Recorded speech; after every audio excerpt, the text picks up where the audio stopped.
1. Nasionalisme, agar mampu mewujudkan kepentingan nasional melalui cita-cita dan tujuan yang sama.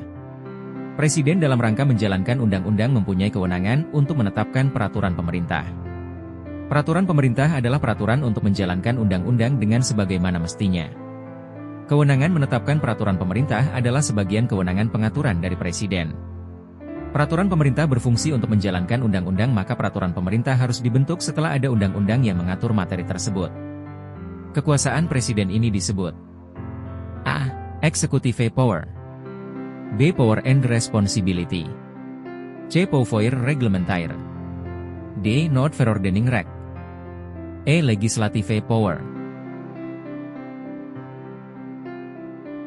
Jawabannya adalah C. Pouvoir Réglementaire. Mari kita bahas bersama. Presiden memiliki kekuasaan berupa Pouvoir Réglementaire, yang berartikan kekuasaan untuk menetapkan peraturan pemerintah. Untuk executive power berarti Presiden memiliki kewenangan untuk menjalankan undang-undang yang ada. Notverordening Recht adalah peraturan hukum untuk mengatur keadaan darurat atau bahaya atau darurat. Legislative power adalah kewenangan Presiden dalam peraturan perundang-undangan berada dalam bingkai kekuasaan pemerintahan yang artinya kekuasaan untuk menjalankan undang-undang. 2. Integritas, agar mampu menunjukkan sifat atau keadaan dengan menjunjung tinggi kejujuran, ketangguhan dan satu kesatuan. Nilai-nilai integritas yang diterapkan mampu menguatkan budaya anti korupsi. Dalam mewujudkan budaya anti korupsi diperlukan keteladanan dari atasan, pimpinan, lingkungan kerja yang baik sebagai faktor pendukung harus diciptakan agar budaya anti korupsi tidak sekadar menjadi wacana. Hal yang tak kalah penting adalah memberikan rambu-rambu kode etik sebagai arahan dalam bertindak, serta sanksi-sanksi bila ada pelanggaran. Ada 9 nilai integritas dalam anti korupsi yang terbagi dalam 3 aspek, yaitu A. Personal, perilaku, dan norma, B. Inti, sikap, dan etos kerja, C. Inti, personal, dan sikap, D. Nilai, norma, dan kepribadian, E. Kepribadian, agama dan etos kerja.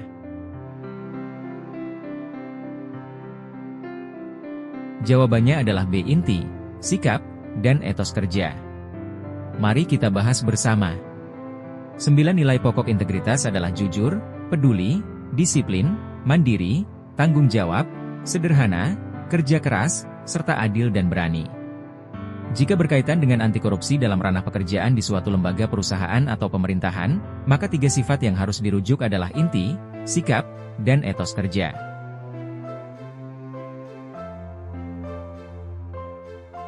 3. Bela negara, agar mampu berperan aktif untuk mempertahankan eksistensi bangsa.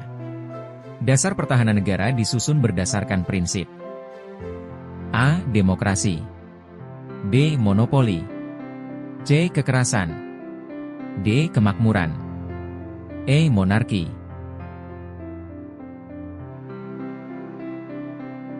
Jawabannya adalah A. Demokrasi. Mari kita bahas bersama.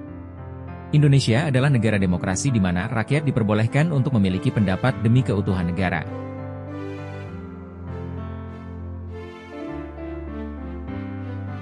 Empat pilar negara, agar mampu membentuk karakter positif melalui pemahaman dan pengamalan nilai Pancasila dan UUD 1945. Kesepakatan dasar dalam perubahan UUD 1945 dengan cara adendum, maksudnya A. Naskah baru menggantikan naskah asli sebelumnya. B. Naskah asli UUD 1945 digantikan dengan naskah perubahan. C. Penggabungan antara naskah asli dengan naskah pembaruan. D. Naskah asli UUD 1945 dipertahankan dan naskah pembaruan dilekatkan pada naskah asli. E. Naskah asli digabungkan dengan naskah pembaruan UUD 1945 ditambah dengan aturan-aturan peralihan.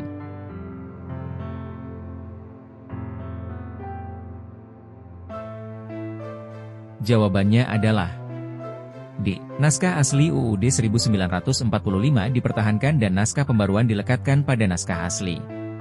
Mari kita bahas bersama. Adendum berarti mempertahankan naskah asli. Jadi, ketika terdapat amandemen undang-undang, naskah asli harus tetap melekat di dalamnya.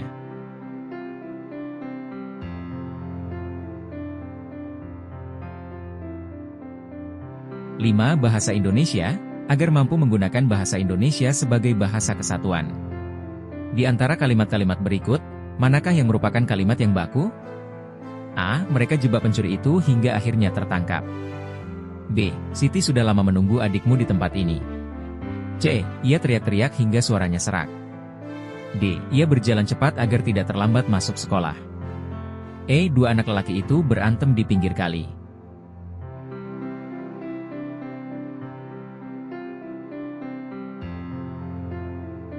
Jawabannya adalah D. Ia berjalan cepat agar tidak terlambat masuk sekolah. Mari kita bahas bersama.